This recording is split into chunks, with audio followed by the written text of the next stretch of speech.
So hello dear student, কেমন আছো? I hope প্রত্যেকে শুধু ভালো না, ভীষণ ভালো আছো। স্ক্রিনের ওপর একটা প্রশ্ন আছে, তাই না?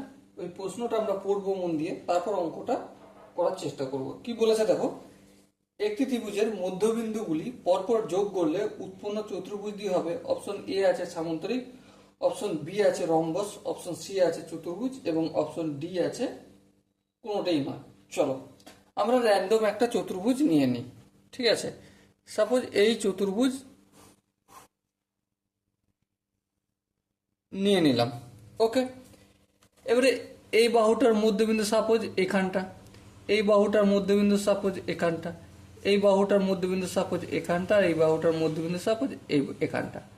এবারে কি করব, আমি এটা যোগ করব। যোগ করে একটা চতুর্ভুজ পেলাম। হ্যাঁ, কিন্তু এই চতুর্ভুজটা কি রকমের হবে দেখো, এই বাহুটার সঙ্গে এই বাহুটা সমান্তরাল হবে। হ্যাঁ, আর এই বাহুটার সঙ্গে এই বাহুটা সমান্তরাল হবে। এটা কার ধর্ম? এটা হচ্ছে সামন্তরিকের ধর্ম, তাই না? সো দেখো এখানে যে চারটা অপশন আছে তার মধ্যে option A is the right answer. Okay, যদি কোনো জায়গায় বুঝতে অসুবিধা হয় যে সামন্তরিক কিভাবে হলো, তার জন্য এই যে mid point theorem, transversal and mid point theorem, মানে ভেদক ও মধ্যবিন্দু সংক্রান্ত উপপাদ্য, এর যে ইন্ট্রোডাকশন ভিডিওটা রয়েছে সেটা দেখলে খুবই ভালো করে বোঝা যাবে।